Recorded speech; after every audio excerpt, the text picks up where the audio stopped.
Hello plus 2। ਹਾਂਜੀ ਬੇਟੇ, ਅੱਜ ਤੁਹਾਨੂੰ ਇੱਕ ਗੱਲ ਕਹਿਣਾ ਚਾਹੁੰਦੀ ਹਾਂ ਕਿ ਜਿਹੜੇ ਬੱਚੇ ਨਹੀਂ ਪੜ੍ਹ ਰਹੇ ਬੇਟੇ, ਇਹਦਾ ਮਤਲਬ ਕਿ ਉਹ ਮਜਬੂਰੀ 'ਚ ਆਏ ਹੋਏ ਨਾ ਸਾਇੰਸ ਗਰੁੱਪ ਦੇ ਵਿੱਚ। ਰਾਜੇ ਇੱਕ ਗੱਲ ਹਮੇਸ਼ਾ ਯਾਦ ਰੱਖਿਓ ਕਿ ਜਿਹੜੀ ਵੀ ਫੀਲਡ ਤੁਸੀਂ ਚੂਜ਼ ਕਰਦੇ ਹੋ ਨਾ, ਉਹਦੇ ਨਾਲ ਜੁੜ ਜਾਓ ਚੰਗੀ ਤਰ੍ਹਾਂ, ਹੈ ਨਾ। ਫਾਇਦਾ ਤਾਂ ਹੀ ਹੈ ਕਿ ਤੁਸੀਂ ਇੰਟਰਸਟ ਨਾਲ ਉਹ ਕੰਮ ਕਰੋ ਜਿਹੜਾ ਤੁਸੀਂ ਕਰ ਰਹੇ ਹੋ। ਨਹੀਂ ਮਜਬੂਰੀ ਬਸ ਨਹੀਂ ਕਰਨਾ ਕਿ ਮੰਮੀ ਪਾਪਾ ਨੇ ਕਹਿ ਦਿੱਤਾ ਸਾਇੰਸ ਪੜ੍ਹਨੀ ਹੈ ਤਾਂ ਰੱਖ ਲਈ, ਹੈ ਨਾ। ਉਹ ਵੀ ਮਜਬੂਰੀ ਹੈ ਫਿਰ। ਜਾਂ ਫਿਰ ਤੁਹਾਡਾ ਕੋਈ ਫਰੈਂਡ ਹੈ ਸਾਇੰਸ ਗਰੁੱਪ 'ਚ ਆ ਗਿਆ, ਤੁਸੀਂ ਵੀ ਉਹਦੇ ਪਿੱਛੇ ਪਿੱਛੇ ਆ ਗਏ। ਜਾਂ ਤੁਹਾਡੀ ਗਰਲਫਰੈਂਡ ਹੈ, ਉਹਦੇ ਪਿੱਛੇ ਪਿੱਛੇ ਆ ਗਏ। ਗਲਤ ਹੈ ਬੇਟੇ ਇਹ, ਠੀਕ ਹੈ। ਤੁਸੀਂ ਆਪਣੀ ਲਾਈਫ ਦੇ ਨਾਲ ਖਿਲਵਾੜ ਨਾ ਕਰੋ। ਆਪਣੀ ਲਾਈਫ 'ਚ ਉਹ ਵਿਸ਼ਾ ਚੂਜ਼ ਕਰੋ। 10ਵੀਂ ਤੋਂ ਬਾਅਦ ਇਹ ਬੜੀ ਇੱਕ ਟਵਿਸਟ ਹੁੰਦਾ ਲਾਈਫ ਦੇ ਵਿੱਚ ਨਾ, ਕਿੱਥੇ ਜਾਈਏ ਅਸੀਂ, ਕੀ ਚੂਜ਼ ਕਰੀਏ। ਤੁਸੀਂ ਦੇਖੋ ਤੁਹਾਡਾ ਇੰਟਰਸਟ ਕਿਹੜੇ ਸਬਜੈਕਟ 'ਚ ਹੈ ਬੇਟੇ, ਕਿਹਦੇ ਨਾਲ ਤੁਸੀਂ ਬੌਂਡਿੰਗ ਬਣਾ ਸਕਦੇ ਹੋ, ਕਿਹੜੇ ਸਬਜੈਕਟ ਨਾਲ ਜਿਹੜੀ ਤੁਹਾਨੂੰ ਅੱਛੀ ਲੱਗਦੀ ਹੈ, ਤੁਹਾਨੂੰ ਪੜ੍ਹਨਾ ਅੱਛਾ ਲੱਗਦਾ ਹੈ, ਉਹਦੇ ਬਾਰੇ ਸੁਣਨਾ ਵੀ ਅੱਛਾ ਲੱਗਦਾ ਹੈ ਨਾ।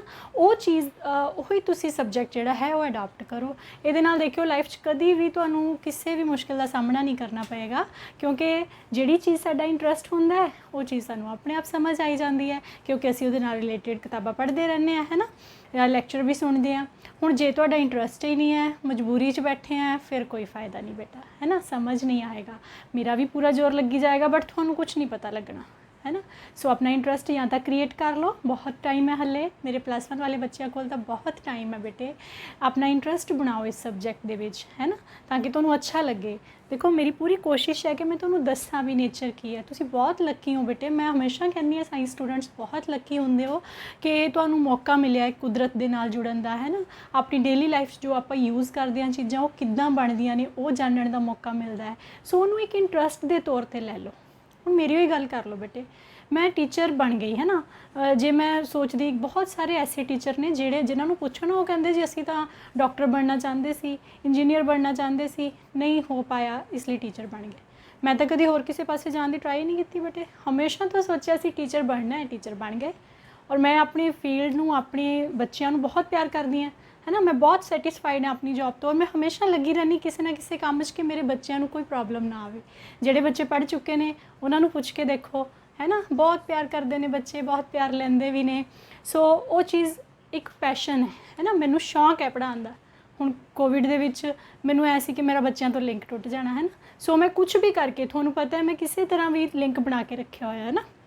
पहला WhatsApp के थ्रू से असी सारा सिलेबस करते होंगे, हुण यूट्यूब पर मौका मिलिया उत्थे कोशिश कर रहे हैं। सो किसी भी चीज़ नूं बेटे देखो अपने आप वधिया बनी जा रहा है ना, तुहानू समझ आई जा रहा है। जिहड़े बच्चे पढ़न वाले ने बहुत अच्छा रिस्पॉन्स दे रहे हैं। हुण तुहानू पता रिजल्ट कितना अच्छा आया +2 का, है ना। सो जिहड़े बच्चे पढ़न वाले उन्होंने तो कर ही लेना है। जिहड़े बच्चे थोड़े धक्के नाल बैठे ना साइंस ग्रुप दे विच, वो थोड़ा जिहा अपने आप नूं बेटा अपने अंदरों मोटिवेट करो कि असी पढ़ना है, असी किसी मंजिल ते पहुँचना है ना। थोड़े जे महीने रह गए, हुण तुहाडे +2 हो जानी है, उस तो बाद किस पासे जाना बेटा सोचा करो, है ना। चलो अज असी फिर एक बहुत इंटरस्टिंग टॉपिक नाल डील करना है, दैट इज़ ट्रांसफॉर्मर्स। हुण ट्रांसफॉर्मर जिहड़े है ना, तुसीं जेब च भी लैके घूमदे हो, मतलब इन्नी इंपोर्टेंट चीज़ है। जाते हैं ना किते चार्जर लैके जाना, असी मोबाइल का चार्जर पहला जेब च पाईदा, किते बाहर जाना है ना, उहदे विच भी ट्रांसफॉर्मर है। कोई भी तुहाडे घर दे विच इलैक्ट्रिकल अपलायंस है, उत्थे ट्रांसफॉर्मर लगे होंदे हैं, ठीक है। मैं एक छोटा जिहा तुहानू डैमो दिन्नी है। मेरे कोल की होया सी बेटा, चौक खराब हो गई सी ट्यूब दी, तां वो चौक कॉइल दे विचों मैं सोचा भी तुहानू दिखावां एक ट्रांसफॉर्मर किस तरह दा हुंदा। छोटा जिहा इंस्ट्रूमेंट ट्रांसफॉर्मर है ना। इस तरह का तुसीं देखिया होना अपने सर्किट, देखो जिहड़े तुहाडे खराब होए ना, अज कढ के देखियो इस तरह का एक इंस्ट्रूमेंट लग्या होएगा, दैट इज़ ट्रांसफॉर्मर, है ना। हुण ट्रांसफॉर्मर का काम की है, एक क्यों लगाया जाता है। जिहड़े बच्चों ने पहला वीडियोज़ देखिया होईयां ने, म्यूचुअल इंडक्शन क्या है, जिन्होंने पता है वो समझ जाएंगे कि ट्रांसफॉर्मर जिहड़ा है वो किस तरह वर्क करता है, ठीक है बेटा। चलो पहला इसकी डेफिनेशन लिखो सारे बच्चे। It is an electrical device which can increase or decrease voltage at the cost of current। जे आप वोल्टेज इनक्रीज़ करते हैं तो करंट डिक्रीज़ होता है, जे वोल्टेज डिक्रीज़ करते हैं तो करंट इनक्रीज़ होता है। मतलब करंट अपोजिट चलेगा, वो असी प्रूफ कर देंगे। पहला ये किहड़ी डिवाइस है, ये वोल्टेज नू इनक्रीज़ या डिक्रीज़ करने वाली डिवाइस है ना। ये बेस ते इनू असी दो टाइप्स दे विच डिवाइड कर दिंदे हैं। जिहड़ा ट्रांसफॉर्मर है ना बेटा, एक तो ये स्टैप अप ट्रांसफॉर्मर हो सकता है, एक हो सकता है step down transformer. Step down ਜਿਹੜਾ ਤਾਂ ਰਾਜੇ ਸਟੈਪ ਅਪ ਟਰਾਂਸਫਾਰਮਰ ਹੈ ਨਾ, ਉਹ ਟਰਾਂਸਫਾਰਮਰ ਤਾਂ ਵੋਲਟੇਜ ਨੂੰ ਇਨਕਰੀਜ਼ ਕਰੇਗਾ, ਲੋ ਵੋਲਟੇਜ ਨੂੰ ਹਾਈ ਵੋਲਟੇਜ ਵਿੱਚ ਕਨਵਰਟ ਕਰੇਗਾ। ਅਪ ਮਤਲਬ ਵਧਾਉਣਾ। ਜਿਹੜਾ ਸਟੈਪ ਡਾਊਨ ਹੈ ਉਹ ਡਿਕਰੀਜ਼ ਕਰੇਗਾ ਵੋਲਟੇਜ ਨੂੰ, ਹਾਈ ਵੋਲਟੇਜ ਨੂੰ ਲੋ ਤੇ ਲੈ ਕੇ ਆਵੇਗਾ, that is step down transformer. ਠੀਕ ਹੈ ਬੇਟੇ, ਦੋਨੋਂ ਸਮਝ ਆ ਗਏ ਤੁਹਾਨੂੰ ਸਾਰਿਆਂ ਨੂੰ। ਹੁਣ ਇਹਦਾ ਪ੍ਰਿੰਸੀਪਲ ਕੀ ਹੈ? ਫਿਰ ਉਹੀ ਗੱਲ, ਜਾਂ ਤਾਂ ਤੁਹਾਨੂੰ 1 ਨੰਬਰ 'ਚ ਕੁਐਸਚਨ ਪੁੱਛ ਲੈਂਦੇ ਆ ਨਾ ਸਟੈਪ ਡਾਊਨ ਸਟੈਪ ਅਪ ਕੀ ਨੇ, ਇਹਦਾ ਪ੍ਰਿੰਸੀਪਲ ਪੁੱਛ ਸਕਦੇ ਆ ਰਾਜੇ। ਪ੍ਰਿੰਸੀਪਲ ਕੀ ਹੁੰਦਾ ਹੈ ਬੇਟਾ? It is based on the principle of mutual induction. ਕਿਸੇ ਬੱਚੇ ਨੇ ਆਪਣੇ ਆਪ ਨੂੰ ਪੁੱਛੋ ਕਿ ਕੀ ਤੁਸੀਂ ਉਹ ਲੈਕਚਰ ਸੁਣਿਆ ਮਿਊਚੁਅਲ ਇੰਡਕਸ਼ਨ ਵਾਲਾ? ਕਿਸੇ ਨੂੰ ਪਤਾ ਹੈ ਸੈਲਫ ਮਿਊਚੁਅਲ ਇੰਡਕਸ਼ਨ ਕੀ ਹੁੰਦੇ ਹੈ ਨਾ? ਜੇ ਨਹੀਂ ਪਤਾ ਬੇਟਾ ਦੇਖੋ ਫਿਰ ਇੱਥੇ ਆ ਕੇ ਅਟਕ ਜਾਓਗੇ। ਸੋ ਸਾਰੀਆਂ ਵੀਡੀਓਜ਼ ਰੈਗੂਲਰਲੀ ਸੁਣਿਆ ਕਰੋ ਤਾਂ ਕਿ ਤੁਹਾਡੇ ਮਾਈਂਡ ਦੇ ਵਿੱਚ ਕਨਸੈਪਟ ਕਲੀਅਰ ਹੋ ਜਾਵੇ, ਹੈ ਨਾ? ਸਿਰਫ ਨੋਟਸ ਉਤਾਰਨ ਦੇ ਨਾਲ ਤੁਹਾਨੂੰ ਨਹੀਂ ਆਏਗਾ, ਉਹਨੂੰ ਦਿਮਾਗ 'ਚ ਬਿਠਾਓ ਵੀ ਹੋ ਕੀ ਰਿਹਾ ਇੱਥੇ, ਹੈ ਨਾ? ਸੋ ਸਟੈਪ ਅਪ ਤੇ ਸਟੈਪ ਡਾਊਨ ਤੋਂ ਬਾਅਦ ਬੇਟਾ ਇਸ ਤੋਂ ਬਾਅਦ ਪ੍ਰਿੰਸੀਪਲ ਤੁਸੀਂ ਲਿਖਿਆ it is based on the principle of mutual induction. ਤੁਸੀਂ ਥੋੜ੍ਹਾ ਜਿਹਾ ਇਹਦੇ ਬਾਰੇ ਲਿਖ ਸਕਦੇ ਹੋ। We know that mutual induction is the process in which induced EMF is developed in a coil when flux linked with neighboring coil is changed, है ना?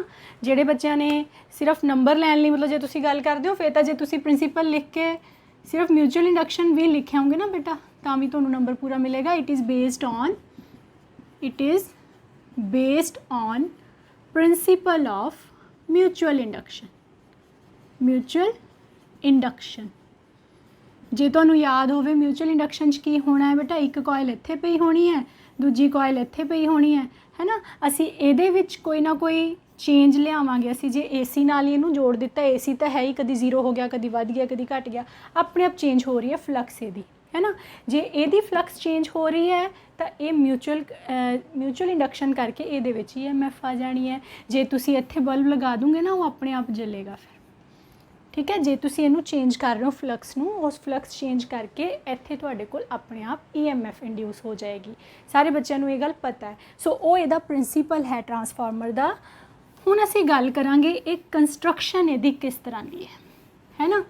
ਜਿੱਦਾਂ ਬੇਟਾ ਤੁਸੀਂ AC ਜਨਰੇਟਰ ਕੀਤਾ ਸੀ ਨਾ, ਸੇਮ ਉਸੇ ਤਰ੍ਹਾਂ ਇਹ ਵਾਲਾ ਆਰਟੀਕਲ ਹੈ। AC ਜਨਰੇਟਰ ਤੇ ਟਰਾਂਸਫਾਰਮਰ ਦੋਨੋਂ ਡਿਵਾਈਸਿਸ ਨੇ। DC ਆਪਣੇ ਸਿਲੇਬਸ 'ਚ ਨਹੀਂ ਹੈ, DC ਮੋਟਰ। ਸੋ ਇਹ ਦੋਨੋਂ ਤੁਸੀਂ ਅੱਛੀ ਤਰ੍ਹਾਂ ਕਰ ਲੈਣੇ ਆ ਵੀ ਜੇ 3 ਨੰਬਰ 'ਚ ਇੱਕ ਵੀ ਆਉਂਦਾ ਤਾਂ ਤੁਹਾਨੂੰ ਆਉਂਦਾ ਹੋਵੇ। ਇਹਦੇ 'ਚੋਂ ਇੱਕ ਨੰਬਰ ਦੇ ਜਿਹੜੇ ਕੁਐਸਚਨ ਨਿਕਲਣੇ ਉਹ ਤਾਂ ਮੇਰੇ ਬੱਚੇ ਆਪਾਂ ਛੱਡਣੇ ਹੀ ਨਹੀਂ ਹੈ, ਤਾਂ ਸਾਰੇ ਤੁਹਾਨੂੰ ਆਉਣੇ ਚਾਹੀਦੇ ਨੇ। ਦੇਖੋ ਕੀ ਹੁੰਦਾ ਇਹਦੀ ਕੰਸਟਰਕਸ਼ਨ ਦੇ ਵਿੱਚ ਰਾਜੇ, ਮੈਂ ਨਾਲ ਨਾਲ ਬਣਾਈ ਜਾਵਾਂਗੀ, ਨਾਲ ਨਾਲ ਤੁਹਾਨੂੰ ਦੱਸੀ ਜਾਵਾਂਗੀ। ਉਸ ਤੋਂ ਬਾਅਦ ਮੇਰੀ ਕੋਸ਼ਿਸ਼ ਰਹੇਗੀ ਮੈਂ ਸਕਰੀਨ 'ਤੇ ਤੁਹਾਨੂੰ ਦਿਖਾਵਾਂ ਕਿ ਕਿਸ ਤਰ੍ਹਾਂ ਦਾ ਹੁੰਦਾ ਹੈ ਟਰਾਂਸਫਾਰਮਰ। ਓਕੇ, ਦੇਖੋ ਸਭ ਤੋਂ ਪਹਿਲਾਂ ਮੈਂ ਲਿਖਿਆ ਹੈ ਆਇਰਨ ਕੋਰ। ਸਭ ਤੋਂ ਪਹਿਲਾਂ ਜਿਹੜਾ ਇਹਦਾ ਪਾਰਟ ਹੈ that is soft iron core which is used in it. ਇਹ ਜਿਹੜੀ ਆਇਰਨ ਕੋਰ ਹੁੰਦੀ ਹੈ ਨਾ ਬੇਟੇ, ਇਹਦੇ ਉੱਪਰ ਹੀ ਕਾਪਰ ਵਾਇਰ ਜਿਹੜੀ ਹੈ ਉਹ ਵਾਈਂਡ ਕੀਤੀ ਹੋਈ ਹੁੰਦੀ ਹੈ। ਕਾਪਰ ਵਾਇਰ ਨੂੰ ਅਸੀਂ ਇਹਦੇ ਉੱਪਰ ਵਾਈਂਡ ਕਰਨਾ ਹੈ, ਠੀਕ ਹੈ? ਆਇਰਨ ਕੋਰ 'ਚ ਕੀ ਹੈ? It is the core made up of soft iron. ਔਰ ਕੀ ਹੁੰਦਾ ਇਹਦੇ ਵਿੱਚ, ਇਹ ਨਹੀਂ ਕਿ ਆਪਾਂ ਇੱਕ ਆਇਰਨ ਦਾ ਲੈ ਲਿਆ, ਮੋਟੀ ਜਿਹੀ ਪੱਤੀ ਲੈ ਲਈ ਅਤੇ ਉਹਨੂੰ ਆਪਾਂ ਕੋਰ ਬਣਾਤਾ, ਹੈ ਨਾ? ਇਸ ਤਰ੍ਹਾਂ ਕਰਕੇ ਨਹੀਂ। ਉਹ ਜੇ ਤੁਸੀਂ ਧਿਆਨ ਨਾਲ ਦੇਖੋ ਟਰਾਂਸਫਾਰਮਰ ਨੂੰ ਤਾਂ ਉਹਦੇ ਵਿੱਚ ਇਸ ਤਰ੍ਹਾਂ ਦੀਆਂ ਬੇਟਾ ਸ਼ੀਟਸ ਲੱਗੀਆਂ ਹੁੰਦੀਆਂ। ਕਦੀ ਵੀ ਦੇਖਿਓ ਜਿੱਥੇ ਤੁਹਾਨੂੰ ਟਰਾਂਸਫਾਰਮਰ ਮਿਲਦਾ ਹੈ ਨਾ, ਬਾਜ਼ਾਰਾਂ 'ਚ ਵੀ ਮਿਲਦੇ ਨੇ, ਲੈਬ 'ਚ ਜਾਵਾਂਗੇ ਤੁਹਾਨੂੰ ਦਿਖਾਵਾਂਗੀ ਵੀ ਮੈਂ। ਇਸ ਤਰ੍ਹਾਂ ਕਰਕੇ ਉਹਦੇ ਉੱਪਰ ਇੱਦਾਂ ਲੱਗਦਾ ਹੈ ਵੀ ਕਿੰਨੀਆਂ ਸਾਰੀਆਂ ਸ਼ੀਟਸ ਦਾ ਬਣਿਆ ਹੋਇਆ ਹੈ। ਇੱਕ ਸ਼ੀਟ ਲਾਈ ਲੋਹੇ ਦੀ, ਪਿੱਛੇ ਲਾਈ, ਹੈ ਨਾ? ਉਹਦਾ ਪਰਪਸ ਹੈ ਉਹ ਸ਼ੀਟਾਂ ਦਾ ਕੱਟ ਕੇ ਬਣਾਇਆ ਹੋਇਆ ਹੁੰਦਾ। ਹਰ ਇੱਕ ਸ਼ੀਟ ਨੂੰ ਲੈਮੀਨੇਟ ਕੀਤਾ ਹੁੰਦਾ ਹੈ ਅਤੇ ਉਹਦੇ ਵਿੱਚ ਇਨਸੂਲੇਟਿੰਗ ਮਟੀਰੀਅਲ ਰੱਖਿਆ ਹੋਇਆ ਹੁੰਦਾ ਹੈ ਨਾ? ਤਾਂ ਕਿ ਐਡੀ ਕਰੰਟ ਨਾ ਆਵੇ। ਐਡੀ ਕਰੰਟ ਤੁਸੀਂ ਸਾਰੇ ਪੜ੍ਹ ਚੁੱਕੇ ਹੋ, ਪਿਛਲੀ ਵੀਡੀਓ ਤੋਂ ਦੇਖ ਲਿਓ। ਐਡੀ ਕਰੰਟ ਨੂੰ ਅਵੋਇਡ ਕਰਨ ਲਈ ਅਸੀਂ ਲੈਮੀਨੇਟਿਡ ਆਇਰਨ ਕੋਰ ਯੂਜ਼ ਕਰਨੀ ਹੈ।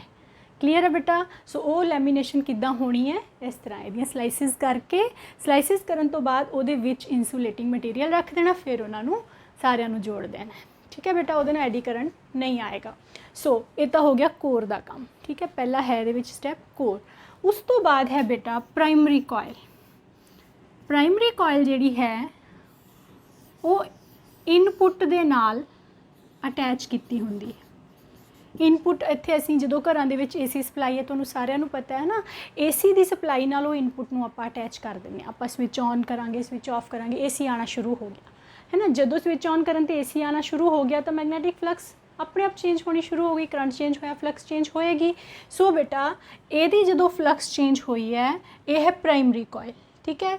ਇਹਦੀਆਂ नंबर ऑफ टर्न्स ਤੇ डिपेंड करेगी वोल्टेज। इधर ਹੁੰਦੀ है सैकेंडरी कॉइल। सैकेंडरी कॉइल ਤੇ ਅਸੀਂ आउटपुट ਲੈਂਦੇ ਹਾਂ। आउटपुट तुसी बल्ब जगाना है, तुसी मोटर चलानी है, कोई भी तुसी काम करना है, वो आउटपुट डिवाइस इत्थे लावांगे। फर्क की है दोनों coils they which, number of turns का फर्क होएगा। जे तो स्टैप अप ट्रांसफार्मर यूज़ कर रहे हैं है ना, उहदे which number of turns in secondary coils ज़्यादा होणगियां प्राइमरी नालों। जे स्टैप अप है बेटा, जे स्टैप डाउन कर रहे हो, sorry step up they which number of turns secondary they which primary तो ज़्यादा। जे स्टैप डाउन है राजे फिर की होना है, प्राइमरी दियाँ ज़्यादा होनियां ने टर्न्स, सैकेंडरी च घट हो जानियां ने।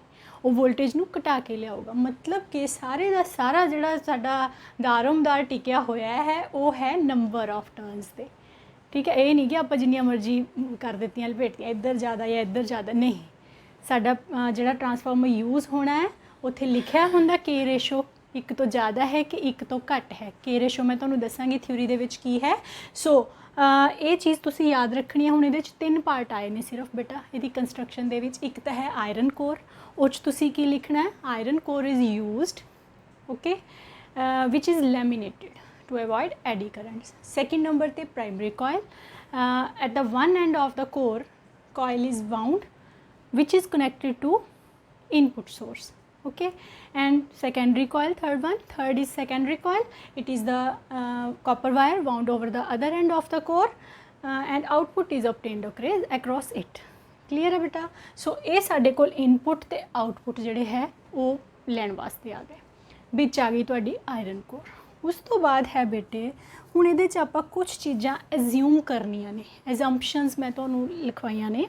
एजम्पशन दे विच की आपां करदे हैं, सब तो पहलां तां असीं एज्यूम कर लैंदे हां कि जिहड़ी रजिस्टेंस है ये बाइंडिंग्स दी वो निगलेजिबल है।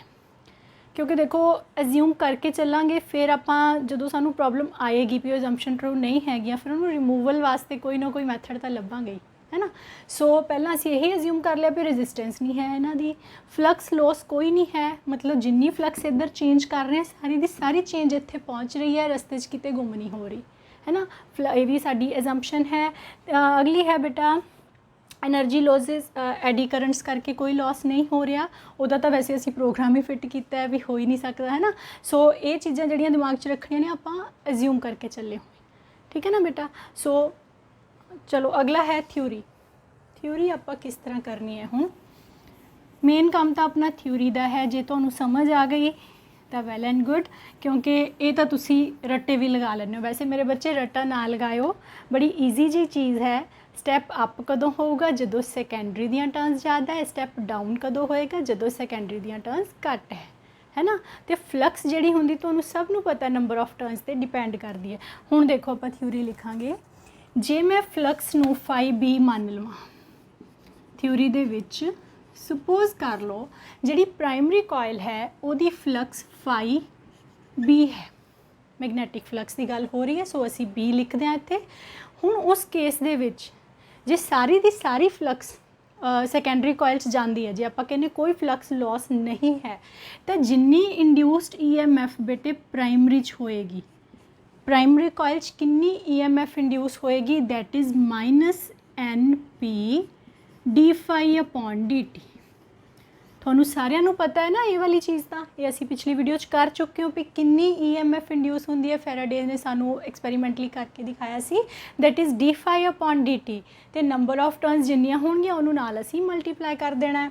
ਠੀਕ ਹੋ ਗਿਆ ਬੇਟਾ। ਉਸ ਤੋਂ ਬਾਅਦ ਹੈ ਸੈਕੰਡਰੀ ਦੇ ਵਿੱਚ ਕਿੰਨੀ ਹੋਏਗੀ। ਜੇ ਫਲਕਸ ਲॉस नहीं है तो वो भी d∅b/dt ही होएगा, लेकिन नंबर ऑफ टर्न्स किन्नियां हो जाएंगियां NS जिन्नियां सैकेंडरी दे विच है। क्लीयर है। नेक्स्ट स्टैप हुण असीं तां कंपेयर करना है कि सैकेंडरी दी वोल्टेज ज़्यादा है कि प्राइमरी दी ज़्यादा। इन्हां नूं डिवाइड कर दो राजे, आ कैंसल हो जाने हैं, माइनस माइनस ना कैंसल हो जाना। EP/ES जिहड़ा है वो NP/NS आ जाना है। सैकेंडरी ते आउटपुट लैनी ना असी, सो सैकेंडरी दी आउटपुट किन्नी आ गई NS/NP × EP। ਇਹਨੂੰ ਕਰ ਲਿਓ ਇੱਧਰ ਇੱਧਰ ਮਲਟੀਪਲਾਈ ਕਰਕੇ ਆ ਰਿਜ਼ਲਟ ਮਿਲ ਜਾਏਗਾ ਤੁਹਾਨੂੰ। ਠੀਕ ਹੈ, ਹੁਣ ਇਹ ਕਿਹੜੀ ਚੀਜ਼ ਤੇ ਡਿਪੈਂਡ ਕਰਦੀ, ਫਾਈ ਤਾਂ ਵਿੱਚੋਂ ਹੀ ਨਿਕਲ ਗਿਆ, ਫਲਕਸ ਤਾਂ ਨਿਕਲ ਗਿਆ ਵਿੱਚੋਂ, ਰਹਿ ਗਈ ਨੰਬਰ ਆਫ ਟਰਨਸ, ਉਹ ਤਾਂ ਸਾਡੇ ਹੱਥ 'ਚ ਹੀ ਆ, ਅਸੀਂ ਕਿੰਨੀਆਂ ਲਪੇਟਣੀਆਂ ਨੇ, ਹੈ ਨਾ। ਸੋ ਜੇ ਸੈਕੰਡਰੀ ਦੀਆਂ ਜ਼ਿਆਦਾ ਕਰੂੰਗੇ ਤਾਂ ਆਹ ਟਰਮ ਜ਼ਿਆਦਾ ਆ ਜਾਣੀ ਹੈ, ਇੱਕ ਤੋਂ ਜ਼ਿਆਦਾ ਹੋ ਜਾਣੀ ਹੈ। ਜੇ ਇਹ ਇੱਕ ਤੋਂ ਜ਼ਿਆਦਾ ਹੋ ਗਈ ਤਾਂ ES ਆਪਣੇ ਆਪ EP ਤੋਂ ਵੱਧ ਜਾਣਾ। ਇਹਦਾ ਮਤਲਬ ਜਿਹੜੇ ਕੇਸ 'ਚ ਤੁਸੀਂ ਸੈਕੰਡਰੀ ਦੀਆਂ ਕੋਇਲ ਜ਼ਿਆਦਾ ਰੱਖੀਆਂ ਉੱਥੇ ਵੋਲਟੇਜ ਕੀ ਹੋ ਗਈ, ਇਨਕਰੀਜ਼ ਹੋ ਗਈ, ਹੋ ਗਿਆ ਨਾ ਸਟੈਪ ਅਪ। ਜਿੱਥੇ ਤੁਸੀਂ ਘਟਾ ਦੋਗੇ ਇਹਨੂੰ ਉੱਥੇ ਕੀ ਹੋਏਗਾ, ਇਹ ਟਰਮ ਇੱਕ ਤੋਂ ਛੋਟੀ ਹੋ ਜਾਏਗੀ, ES ਜਿਹੜਾ ਹੈ EP ਤੋਂ ਘਟ ਜਾਏਗਾ, ਸਟੈਪ ਡਾਊਨ ਹੋ ਗਿਆ ਨਾ। ਥਿਓਰੈਟੀਕਲੀ ਵੀ ਪ੍ਰੂਫ ਹੋ ਗਈ ਇਹ ਚੀਜ਼ ਜੋ ਆਪਾਂ ਪਹਿਲਾਂ ਬੋਲੀ ਸੀ। ਸੋ ਇਹ ਹੋ ਗਿਆ ਤੁਹਾਡਾ ES ਤੇ EP ਦਾ ਰਿਲੇਸ਼ਨ। ਹੁਣ ਬੇਟੇ ਅਸੀਂ ਕੀ ਕਹਿ ਰਹੇ ਹਾਂ ਕਿ ਅਸੀਂ ਨੰਬਰ ਆਫ ਟਰਨਸ ਵਧਾਤੀਆਂ ਸੈਕੰਡਰੀ ਦੇ ਵਿੱਚ, ਸਾਡੀ ਵੋਲਟੇਜ ਅਸੀਂ ਭਾਵੇਂ 200 ਵੋਲਟ ਭੇਜੀ ਸੀ ਤੇ ਸੈਕੰਡਰੀ 'ਚ ਆ ਕੇ ਉਹ ਇਹ ਨਹੀਂ ਕਿ ਬੇਟਾ 500 ਹੋਈ, ਲੱਖ ਗੁਣਾ ਜ਼ਿਆਦਾ ਹੋ ਜਾਂਦੀ ਹੈ, ਬਹੁਤ ਜ਼ਿਆਦਾ। ਠੀਕ ਹੈ, ਜੇ ਤੁਸੀਂ 200 ਵੋਲਟ ਭੇਜੀ ਹੈ, ਮੰਨ ਲਓ ਉਹ ਤੁਹਾਡੀ 1.5 ਲੱਖ ਵੋਲਟ ਹੋ ਗਈ, ਇੰਨੀਆਂ ਜ਼ਿਆਦਾ ਇਸ ਕੋਇਲ ਜਿਹੜੀਆਂ ਨੇ ਸਟਰੋਂਗ ਹੁੰਦੀਆਂ ਨੇ, ਇੰਨੀ ਜ਼ਿਆਦਾ ਚੇਂਜ ਕਰਦੀਆਂ ਨੇ ਵੋਲਟੇਜ ਦੇ ਵਿੱਚ, ਹੈ ਨਾ। ਸੋ ਮੰਨ ਲਓ ਤੁਸੀਂ 200 ਵੋਲਟ ਭੇਜਿਆ ਸੀ, ਉਹ ਸੈਕੰਡਰੀ ਤੱਕ ਪਹੁੰਚਿਆ ਤਾਂ ਉਹ ਕੀ ਹੋ ਗਿਆ, 1.5 ਲੱਖ ਬਣ ਗਿਆ ਜਾਂ 2 ਲੱਖ ਬਣ ਗਿਆ, ਇੰਨੇ ਵੋਲਟ ਬਣ ਗਏ। ਹੁਣ ਜਦੋਂ ਵੋਲਟੇਜ ਆਪਣੇ ਆਪ ਵੱਧ ਰਹੀ ਹੈ ਤਾਂ ਫਿਰ ਕਿਹੜੀ ਚੀਜ਼ ਹੈ ਜਿਹੜੀ ਕੰਪਨਸੇਟ ਹੋ ਰਹੀ ਹੈ ਵਿੱਚ, ਕਿਉਂਕਿ ਤੁਸੀਂ ਪੜ੍ਹਿਆ ਹੋਇਆ ਵੀ એનર્ਜੀ ਤਾਂ ਕੰਜ਼ਰਵ ਹੁੰਦੀ ਹੈ। ਜੇ ਇੱਕ ਚੀਜ਼ ਵੱਧ ਰਹੀ ਹੈ ਤਾਂ ਕੋਈ ਇੱਕ ਚੀਜ਼ ਘਟਦੀ ਵੀ ਹੋਣੀ ਹੈ। ਜੇ ਤੁਸੀਂ ਕਿਸੇ ਨੇ ਪਹਿਲਾਂ ਧਿਆਨ ਨਾਲ ਸੁਣਿਆ ਹੋਵੇ ਤਾਂ ਮੈਂ ਡੈਫੀਨੇਸ਼ਨ ਵੇਲੇ ਬੋਲਿਆ ਸੀ ਕਿ ਜਿਹੜਾ ਸਟੈਪ ਟਰਾਂਸਫਾਰਮਰ ਹੈ ਵੋਲਟੇਜ ਨੂੰ ਇਨਕਰੀਜ਼ ਕਰਦਾ ਹੈ ਜਾਂ ਡਿਕਰੀਜ਼ ਕਰਦਾ ਹੈ at the caste of current. Current ਦੇਖੋ ਇੱਥੇ ਕੀ ਬਣੇਗਾ, ਉਹਦਾ ਕਰੰਟ ਵਿਚਾਰਾ ਮਾਰਿਆ ਜਾਏਗਾ। ਕਿਸ ਤਰ੍ਹਾਂ, ਅਸੀਂ ਪਾਵਰ ਤੋਂ ਲੈਣਾ ਪਹਿਲਾਂ, ਪਾਵਰ ਇਹਦੇ ਵਿੱਚ ਜਿਹੜੀ ਹੈ ਉਹ ਕਨਸਟੈਂਟ ਰਹਿੰਦੀ ਹੈ। ਠੀਕ ਹੈ, ਆਪਾਂ ਇੱਧਰ ਲਿਖ ਲੈਂਦੇ ਹਾਂ, output power is equal to input power. ਸਾਰੇ ਬੱਚਿਆਂ ਨੇ ਇਸ ਤਰ੍ਹਾਂ ਹੀ ਲਿਖਣਾ ਹੈ ਥਿਊਰੀ ਤੋਂ ਬਾਅਦ, output power is equal to input power. ਠੀਕ ਹੈ, ਹੁਣ ਆਊਟਪੁੱਟ ਪਾਵਰ ਦਾ ਫਾਰਮੂਲਾ ਕਿਆ ਹੈ, ES/IS। ਸਾਨੂੰ ਸਭ ਨੂੰ ਪਤਾ ਹੈ current into voltage is equal to power. ਠੀਕ ਹੈ, ਸੋ ਇੱਥੇ ਆ ਗਈ ਤੁਹਾਡੀ EP/IP, ਪ੍ਰਾਇਮਰੀ ਦੀ, ਪ੍ਰਾਇਮਰੀ ਵਾਲੀ ਇਨਪੁਟ ਹੈ ਤਾਂ ਦੋਨੋਂ ਪ੍ਰਾਇਮਰੀ ਦੇ ਯੂਜ਼ ਕਰ ਲਏ, ਸੈਕੰਡਰੀ ਵਾਲੇ ਆਊਟਪੁੱਟ 'ਚ ਯੂਜ਼ ਕਰ ਲਏ। ਠੀਕ ਹੈ, ਹੁਣ ਦੇਖੋ ਇਹਦਾ ਮਤਲਬ ਜੇ ਤੁਸੀਂ IS ਦੀ ਵੈਲਿਊ ਕੱਢਣੀ ਹੋਵੇ ਤਾਂ ਇਹ ਕਿੰਨੀ ਆਏਗੀ, EP/ES ਇੰਟੂ IP।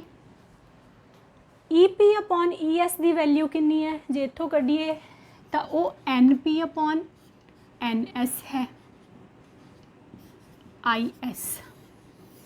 ਇਹ ਦੋਨੋਂ ਰਿਲੇਸ਼ਨਸ ਜਰਾ ਧਿਆਨ ਨਾਲ ਦੇਖੋ ਕੀ ਫ਼ਰਕ ਹੈ ਅਸੀਂ ਦੋਨੋਂ ਸੈਕੰਡਰੀ ਤੇ ਹੀ ਕੱਢ ਰਹੇ ਹਾਂ, ਹੈ ਨਾ। ਆਊਟਪੁੱਟ ਕਰੰਟ ਹੈ, ਆਊਟਪੁੱਟ ਵੋਲਟੇਜ ਹੈ। ਇੱਥੇ ਰੇਸ਼ੋ NP/NS ਹੈ, ਇੱਥੇ ਰੇਸ਼ੋ NS/NP ਹੈ। ਹੁਣ ਜੇ ਨੰਬਰ ਆਫ ਟਰਨਸ, ਜੇ ਮੈਂ ਕਹਿੰਦੀ ਸਟੈਪ ਅਪ ਟਰਾਂਸਫਾਰਮਰ ਹੈ, ਮੇਰੀ ਵੋਲਟੇਜ ਵੱਧ ਗਈ, ਹੈ ਨਾ, ਨੰਬਰ ਆਫ ਟਰਨਸ ਸੈਕੰਡਰੀ ਦੀਆਂ ਜ਼ਿਆਦਾ ਨੇ, ਇੱਥੇ ਫਿਰ ਜੇ ਸੈਕੰਡਰੀ ਦੀਆਂ ਜ਼ਿਆਦਾ ਨੇ ਤਾਂ ਆਹ ਟਰਮ ਘਟ ਗਈ, ਹੋ ਗਿਆ ਨਾ, ਕਰੰਟ ਘਟ ਜਾਏਗਾ। ਜੇ ਵੋਲਟੇਜ ਵਧੀ ਤਾਂ ਕਰੰਟ ਘਟੇਗਾ, ਜੇ ਵੋਲਟੇਜ ਘਟੀ ਤਾਂ ਕਰੰਟ ਵਧੇਗਾ। ਠੀਕ ਹੈ, ਸਟੈਪ ਅਪ ਦੇ ਵਿੱਚ ਤੇ ਸਟੈਪ ਡਾਊਨ ਦੇ ਵਿੱਚ ਇਹ ਚੀਜ਼ਾਂ ਯਾਦ ਰੱਖਣੀਆਂ ਨੇ। ਵੋਲਟੇਜ ਨੂੰ ਤਾਂ ਵਧਾਉਂਦੇ ਹੈ, ਕਰੰਟ ਨੂੰ ਕੀ ਹੈ, ਘਟਾ ਦਿੰਦਾ ਹੈ। ਸਟੈਪ ਡਾਊਨ ਕੀ ਕਰਦਾ ਹੈ, ਵੋਲਟੇਜ ਨੂੰ ਘਟਾਉਂਦਾ ਹੈ, ਕਰੰਟ ਨੂੰ ਵਧਾ ਦਿੰਦਾ ਹੈ। ਠੀਕ ਹੈ, ਸੋ ਇਹ ਚੀਜ਼ ਤੁਸੀਂ ਸਾਰਿਆਂ ਨੇ ਯਾਦ ਰੱਖਣੀ ਹੈ, ਥਿਊਰੀ ਇੰਨੀ ਕੀ ਹੈ। ਕਲੀਅਰ ਹੈ ਬੇਟੇ ਸਾਰਿਆਂ ਨੂੰ। ਉਸ ਤੋਂ ਬਾਅਦ ਸਾਡੇ ਕੋਲ ਆਉਂਦਾ ਹੈ ਰਾਜੇ ਕੇ ਰੇਸ਼ੋ, ਜਿਹੜੀ ਮੈਂ ਤੁਹਾਨੂੰ ਕਹਿ ਰਹੀ ਸੀ ਟਰਾਂਸਫਾਰਮੇਸ਼ਨ ਰੇਸ਼ੋ, ਕਿਉਂਕਿ ਸਾਰੇ ਦਾ ਸਾਰਾ ਪ੍ਰੋਸੈਸ ਜਿਹੜਾ ਹੈ NS/NP ਤੇ ਡਿਪੈਂਡ ਕਰਦਾ। ਇੱਥੇ ਇਹਨੂੰ ਅਸੀਂ K ਬੋਲਦੇ ਹਾਂ। ਹੁਣ ਇੱਕ ਇੱਕ ਨੰਬਰ 'ਚ ਕੁਐਸਚਨ ਆਉਂਦੇ ਆ, ਟਰਾਂਸਫਾਰਮੇਸ਼ਨ ਰੇਸ਼ੋ ਕੀ ਹੁੰਦੀ ਹੈ। For step up transformer K ਦੀ ਵੈਲਿਊ 1 ਤੋਂ ਜ਼ਿਆਦਾ ਹੋਏਗੀ ਕਿ ਘੱਟ ਹੋਏਗੀ, ਕੋਈ ਬੱਚਾ ਦੱਸ ਸਕਦਾ ਮੈਨੂੰ। ਸਟੈਪ ਅਪ ਵਾਸਤੇ K ਦੀ ਵੈਲਿਊ 1 ਤੋਂ ਜ਼ਿਆਦਾ ਹੋਏਗੀ ਕਿ 1 ਤੋਂ ਘੱਟ ਹੋਏਗੀ। ਮੈਂ ਅਜ਼ਿਊਮ ਕਰ ਲੈਂਦੀ ਕਿ ਮੇਰੇ ਜਿਹੜੇ 4 ਬੱਚਿਆਂ ਨੇ ਦੱਸਿਆ ਹੋਣਾ ਬਿਲਕੁਲ ਠੀਕ ਹੈ। K is greater then 1 for step up, ठीक है, और K is less than 1 for step down. Clear है बेटा। सो ये चीज़ तुसी याद रखनी है ना। और सारी दी सारी चीज़ कितने सारे दा सारा प्रोसैस नंबर ऑफ टर्न्स का इत्थे सारी गेम नंबर ऑफ टर्न्स की है ना। जिन्नियां वधावांगे उन्ना ज़्यादा साडे कोल आउटपुट आएगा। ਨੈਕਸਟ ਹੈ ਬੇਟਾ ਸਾਡੇ ਕੋਲ ਹੁਣ ਇਹਦੇ ਵਿੱਚ એનર્ਜੀ ਲਾਸ ਕਿਹੜੇ ਹੁੰਦੇ ਆ। એનર્ਜੀ ਲਾਸ ਤਾਂ ਦੇਖੋ ਰਾਜੇ ਹੋਣੇ ਹੀ ਹੋਣੇ ਹੈ। ਅਸੀਂ ਜਿੰਨਾ ਮਰਜ਼ੀ ਕਰ ਲਈਏ ਕੋਈ ਵੀ ਚੀਜ਼ 100% ਪਰਫੈਕਟ ਨਹੀਂ ਹੈ। 100% ਪਰਫੈਕਟ ਤਾਂ ਰੱਬ ਨੇ ਨਹੀਂ ਬਣਾਇਆ ਹੈ ਨਾ, ਅਸੀਂ ਬੰਦੇ ਬਣਾਏ ਉਹਨੇ ਇੰਨੇ ਜ਼ਿਆਦਾ, ਬਟ ਉਹਨੇ ਫਿਰ ਵੀ ਸਾਡੇ 'ਚ ਕੋਈ ਨਾ ਕੋਈ ਕਮੀ ਰੱਖੀ ਹੋਈ ਹੈ ਅਤੇ ਸਾਡੀਆਂ ਬਣਾਈਆਂ ਹੋਈਆਂ ਚੀਜ਼ਾਂ 100% ਤਾਂ ਨਹੀਂ ਹੋ ਸਕਦੀਆਂ। ਸੋ ਕਮੀਆਂ ਹੈਗੀਆਂ ਨੇ, ਉਹਨਾਂ ਨੂੰ ਦੂਰ ਕੀਤਾ ਜਾ ਸਕਦਾ ਹੈ ਨਾ। ਅਸੀਂ ਵੀ ਆਪਣੀਆਂ ਕਮੀਆਂ ਨੂੰ ਦੂਰ ਕਰ ਸਕਦੇ ਹਾਂ, ਪਹਿਲਾਂ ਮੰਨ ਲਓ ਕਮੀਆਂ ਕਿਹੜੀਆਂ ਨੇ। ਸੋ એનર્ਜੀ ਲਾਸ ਹੈ। ਮੈਂ ਹੁਣ ਇੱਕ ਪਾਸੇ ਬੇਟਾ એનર્ਜੀ ਲਾਸ ਲਿਖਾਂਗੀ ਕਿਹੜਾ ਹੈ, ਇੱਕ ਪਾਸੇ ਉਹਨੂੰ ਅਸੀਂ ਮਿਨੀਮਾਈਜ਼ ਕਿੱਦਾਂ ਕਰ ਸਕਦੇ ਹਾਂ, ਮਿਨੀਮਾਈਜ਼ ਲਈ ਮੈਥਡ ਹੈ ਨਾ। ਸੋ ਇਸ ਕੇਸ ਦੇ ਵਿੱਚ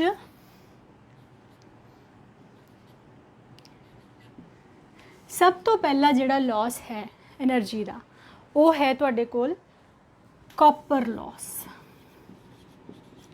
ਕਾਪਰ ਲਾਸ, ਕਾਪਰ ਲਾਸ ਕਿੱਦਾਂ ਹੁੰਦਾ ਤੁਹਾਨੂੰ ਸਾਰਿਆਂ ਨੂੰ ਪਤਾ ਹੈ। ਜਦੋਂ ਅਸੀਂ ਟਰਾਂਸਮਿਸ਼ਨ ਕਰਨੀ ਹੈ, ਅਸੀਂ ਕਿਤੋਂ ਦੂਰੋਂ ਵੋਲਟੇਜ ਨੂੰ ਲੈ ਕੇ ਆਉਣਾ ਹੈ ਨਾ, ਵਾਇਰ ਦੇ ਵਿੱਚੋਂ ਕਰੰਟ ਫਲੋ ਕਰ ਰਿਹਾ ਹੈ, ਰੈਜ਼ਿਸਟੈਂਸ ਤਾਂ ਵਾਇਰ ਦੀ ਹੈਗੀ ਹੈ। ਹੀਟ ਕਿੰਨੀ ਪ੍ਰੋਡਿਊਸ ਹੁੰਦੀ ਹੈ, ਉਹ ਹੁੰਦੀ ਹੈ I² R। ਇੰਨੀ ਜ਼ਿਆਦਾ ਰਾਜੇ ਹੀਟ ਪ੍ਰੋਡਿਊਸ ਹੋ ਰਹੀ ਹੈ ਨਾ। ਹੁਣ ਜਿਹੜਾ ਕਾਪਰ ਲਾਸ ਹੈ ਇਹਦਾ ਮਤਲਬ ਹੀਟ ਦੀ ਫਾਰਮ ਦੇ ਵਿੱਚ એનર્ਜੀ ਜਿਹੜੀ ਹੈ ਉਹ ਲਾਸ ਹੋਣੀ ਸ਼ੁਰੂ ਹੋ ਗਈ ਸਾਡੇ ਕੋਲ। ਹੁਣ ਅਸੀਂ ਉਸ ਚੀਜ਼ ਨੂੰ ਕਿੱਦਾਂ ਮਿਨੀਮਾਈਜ਼ ਕਰਨਾ ਹੈ, ਉਹਦਾ ਕੀ ਮੈਥਡ ਹੈ। ਜੇ ਮੈਂ I ਨੂੰ ਨਹੀਂ ਚੇਂਜ ਕਰ ਸਕਦੀ, ਜਿੰਨਾ ਕਰਨਾ ਸੀ ਉਹ ਤਾਂ ਉਹ ਸਟੈਪ ਅਪ ਨੇ ਸਟੈਪ ਡਾਊਨ ਨੇ ਉਹਦੇ ਹਿਸਾਬ ਨਾਲ ਕੀਤਾ, ਵੋਲਟੇਜ ਦੇ ਹਿਸਾਬ ਨਾਲ। ਹੁਣ ਸਾਡੇ ਹੱਥ 'ਚ ਕੀ ਹੈ, ਰੈਜ਼ਿਸਟੈਂਸ। ਤੁਹਾਨੂੰ ਸਾਰਿਆਂ ਨੂੰ ਪਤਾ ਹੈ ਰੈਜ਼ਿਸਟੈਂਸ ਏਰੀਏ ਨੂੰ ਇਨਵਰਸਲੀ ਪ੍ਰੋਪੋਰਸ਼ਨਲ ਹੁੰਦੀ ਹੈ। ਦੇਖੋ ਵਾਇਰ ਦੀ ਲੈਂਥ ਤਾਂ ਜੇ ਹੁਣ ਉਹ ਪਾਵਰ ਸਟੇਸ਼ਨ ਤੋਂ ਤੁਹਾਡੇ ਘਰ ਤੱਕ ਆਣੀ ਤਾਂ ਲੈਂਥ ਤਾਂ ਉਨੀ ਹੀ ਲੱਗਣੀ ਜਿੰਨੀ ਹੈਗੀ, ਲੈਂਥ ਨੂੰ ਆਪਾਂ ਘਟਾ ਨਹੀਂ ਸਕਦੇ ਹੈ ਨਾ। ਏਰੀਆ ਜਿਹੜਾ ਹੈ ਉਹਨੂੰ ਵਧਾ ਦਿਓ, ਮੋਟੀ ਵਾਇਰ ਲੈ ਲਓ। ਜੇ ਤੁਸੀਂ ਮੋਟੀ ਵਾਇਰ ਲੈ ਲਓਗੇ ਤਾਂ ਤੁਹਾਡਾ ਇਹ ਵੱਧ ਜਾਣਾ ਰੈਜ਼ਿਸਟੈਂਸ ਘਟ ਜਾਏਗਾ। ਜਿੰਨੀ ਮੋਟੀ ਵਾਇਰ ਹੋਏਗੀ ਓਨਾ ਰੈਜ਼ਿਸਟੈਂਸ ਘਟ ਜਾਏਗਾ, ਜਿੰਨਾ ਰੈਜ਼ਿਸਟੈਂਸ ਘਟੇਗਾ ਓਨਾ ਕਾਪਰ ਲਾਸ ਜਿਹੜਾ ਹੈ ਉਹ ਘੱਟ ਹੋਏਗਾ। ਸੋ ਕਲੀਅਰ ਹੈ ਸਾਰਿਆਂ ਨੂੰ। ਅਸੀਂ ਕੀ ਕਰਨਾ ਇੱਥੇ, ਥਿਕ ਵਾਇਰ ਯੂਜ਼ ਕਰਨੀ ਹੈ ਫॉर ਟਰਾਂਸਮਿਸ਼ਨ। ਤੁਸੀਂ ਦੇਖਿਆ ਹੀ ਹੋਣਾ ਜਿਹੜੇ ਤੁਹਾਡੇ ਪੋਲਸ ਤੋਂ ਨਿਕਲਦੀਆਂ ਨੇ ਨਾ ਵਾਇਰਸ, ਮੋਟੀਆਂ ਹੁੰਦੀਆਂ ਨੇ ਥੋੜ੍ਹੀਆਂ ਜਿਹੀਆਂ, ਪਤਲੀ ਜਿਹੀ ਤਾਰ ਜਲ ਜਾਏਗੀ, ਹੀਟ ਨਿਕਲੇਗੀ। ਸੋ ਉਹਨੂੰ ਆਪਾਂ ਰਿਡਿਊਸ ਕਰਨ ਲਈ ਆ ਸਾਡੇ ਕੋਲ ਇੱਕ ਮੈਥਡ ਹੈ ਕਿ ਅਸੀਂ ਰੈਜ਼ਿਸਟੈਂਸ ਨੂੰ ਵਧਾ ਦਈਏ, ਘਟਾ ਦਈਏ ਰੈਜ਼ਿਸਟੈਂਸ ਨੂੰ ਏਰੀਆ ਵਧਾ ਕੇ। ਨੈਕਸਟ ਹੈ ਬੇਟਾ ਆਇਰਨ ਲਾਸ। ਦੂਸਰਾ ਹੈ ਆਇਰਨ ਲਾਸ। ਆਇਰਨ ਲਾਸ ਜਿਹੜਾ ਹੈ ਬੇਟੇ ਉਹ ਹੁੰਦਾ ਐਡੀ ਕਰੰਟਸ ਦੀ ਫਾਰਮ ਦੇ ਵਿੱਚ। ਤੁਹਾਨੂੰ ਸਾਰਿਆਂ ਨੂੰ ਪਤਾ ਐਡੀ ਕਰੰਟ ਕੀ ਹੁੰਦੇ ਆ। ਮੈਟਲ ਨੂੰ ਜਦੋਂ ਵੀ ਆਪਾਂ ਚੇਂਜਿੰਗ ਫਲਕਸ 'ਚ ਰੱਖਦੇ ਹਾਂ, ਹੁਣ ਤਾਂ ਅਸੀਂ ਕੋਇਲ ਹੀ ਆਇਰਨ ਦੇ ਆਲੇ ਦੁਆਲੇ ਲਪੇਟੀ ਹੋਈ ਹੈ। ਇਹ ਨਹੀਂ ਕਿ ਇਕੱਲਾ ਆਇਰਨ ਯੂਜ਼ ਕਰਨਾ, ਕੋਈ ਵੀ ਫੈਰੋਮੈਗਨੈਟਿਕ ਮਟੀਰੀਅਲ ਤੁਸੀਂ ਯੂਜ਼ ਕਰ ਸਕਦੇ ਹੋ, ਠੀਕ ਹੈ। ਹੁਣ ਜੇ ਉਸ ਚੀਜ਼ ਦਾ ਆਪਾਂ ਜਦੋਂ ਉਹਦੀ ਫਲਕਸ ਉਹਦੇ ਵਿੱਚੋਂ ਚੇਂਜ ਹੋ ਰਹੀ ਹੈ ਤਾਂ ਉੱਥੇ ਐਡੀ ਕਰੰਟਸ ਆਉਣੇ ਹੈ। ਐਡੀ ਕਰੰਟਸ ਤੁਹਾਨੂੰ ਪਤਾ ਅਪੋਜ਼ ਕਰਨਗੇ ਹੈ ਨਾ। ਸੋ ਐਡੀ ਕਰੰਟਸ ਕਰਕੇ ਵੀ ਲਾਸ ਹੋਏਗਾ, ਉਹਨੂੰ ਅਸੀਂ ਆਇਰਨ ਲਾਸ ਕਹਿੰਦੇ ਹਾਂ। ਉਹਨੂੰ ਮਿਨੀਮਾਈਜ਼ ਕਰਨ ਦਾ ਤਰੀਕਾ ਮੈਂ ਤੁਹਾਨੂੰ ਪਹਿਲਾਂ ਕੰਸਟਰਕਸ਼ਨ ਵੇਲੇ ਹੀ ਦੱਸ ਦਿੱਤਾ ਸੀ ਕਿ ਅਸੀਂ ਲੈਮੀਨੇਟਡ ਆਇਰਨ ਕੋਰ ਯੂਜ਼ ਕਰਨੀ ਹੈ। ਸੋ ਉਹਦੀ ਮਿਨੀਮਾਈਜ਼ੇਸ਼ਨ ਦਾ ਤਰੀਕਾ ਹੈ ਲੈਮੀਨੇਟਡ ਆਇਰਨ ਕੋਰ। ਉਹ ਮੇਰੇ ਬੱਚਿਆਂ ਨੂੰ ਸਮਝ ਆ ਗਈ ਹੋਣੀ ਹੈ ਕਿ ਕਿਸ ਤਰ੍ਹਾਂ ਦੀ ਹੁੰਦੀ ਹੈ ਨਾ। ਸੋ ਅਗਲਾ ਲਾਸ ਹੈ ਬੇਟੇ ਫਲਕਸ ਲਾਸ। ਫਲਕਸ ਲਾਸ ਹੁਣ ਅਸੀਂ ਕੀ ਮੰਨਿਆ ਸੀ, ਅਸੀਂ ਮੰਨਿਆ ਸੀ ਆਹ ਪ੍ਰਾਇਮਰੀ ਕੋਇਲ ਹੈ, ਆਹ ਸੈਕੰਡਰੀ ਕੋਇਲ ਹੈ। ਜਿੰਨੀ ਚੇਂਜ ਆਪਾਂ ਪ੍ਰਾਇਮਰੀ 'ਚ ਕਰਦੇ ਹਾਂ ਸਾਰੀ ਦੀ ਸਾਰੀ ਚੇਂਜ ਸਾਰੀ ਦੀ ਸਾਰੀ ਫਲਕਸ ਸੈਕੰਡਰੀ 'ਚ ਆ ਜਾਂਦੀ ਹੈ। ਪੋਸੀਬਲ ਨਹੀਂ ਹੈ ਬੇਟਾ, ਪ੍ਰਾਇਮਰੀ ਦੀ ਆਪਣੀ ਵੀ ਤਾਂ ਕੁਝ ਸੈਲਫ ਇੰਡਕਸ਼ਨ ਹੈ, ਉਹ ਥੋੜ੍ਹੀ ਜਿਹੀ EMF ਤਾਂ ਉੱਥੇ ਹੀ ਰਹਿ ਜਾਣੀ ਹੈ। ਫਲਕਸ ਜਿਹੜੀ ਹੈ ਉਹ ਕੰਪਲੀਟਲੀ ਦੂਸਰੀ ਕੋਇਲ 'ਚ ਨਹੀਂ ਆਣੀ। ਉਹਦਾ ਕੀ ਤਰੀਕਾ ਹੈ, ਅਸੀਂ ਇੱਕੋ ਹੀ ਜਗ੍ਹਾ 'ਤੇ ਪ੍ਰਾਇਮਰੀ ਅਤੇ ਸੈਕੰਡਰੀ ਨੂੰ ਰੈਪ ਕਰਨਾ ਹੈ, ਠੀਕ ਹੈ। ਤੁਹਾਡੇ ਜਿਹੜੇ ਘਰਾਂ 'ਚ ਛੋਟੇ ਛੋਟੇ ਟਰਾਂਸਫਾਰਮਰ ਤੁਸੀਂ ਦੇਖੋਗੇ, ਤੁਸੀਂ ਸ਼ਾਇਦ ਜੇ ਲੈਬ 'ਚ ਹੁੰਦੇ ਤਾਂ ਮੈਨੂੰ ਪੁੱਛਦੇ ਵੀ ਮੈਡਮ ਦੋ ਤਾਂ ਹੈ ਨਹੀਂ, ਇਹ ਤਾਂ ਇੱਕੋ ਹੀ ਹੈ। ਉਹ ਇੱਕ ਦੇ ਉੱਪਰ ਦੂਸਰੀ ਟਰਨ ਲਪੇਟ ਦਿੰਦੇ ਹੈ ਨਾ। ਉਹਦੇ ਨਾਲ ਕੀ ਹੁੰਦਾ ਤੁਹਾਡੇ ਕੋਲ ਫਲਕਸ ਲਾਸ ਜਿਹੜਾ ਹੈ ਉਹ ਡਿਕਰੀਜ਼ ਹੋ ਜਾਂਦਾ ਹੈ। ਇੱਥੇ ਕੀ ਕਰਨਾ ਅਸੀਂ, ਵਾਈਂਡ ਸੈਕੰਡਰੀ ਓਵਰ ਪ੍ਰਾਇਮਰੀ ਕੋਇਲ, ਓਕੇ। ਉਸ ਤੋਂ ਬਾਅਦ ਹੈ ਬੇਟਾ ਹਿਸਟੈਰਿਸਿਸ ਲਾਸ।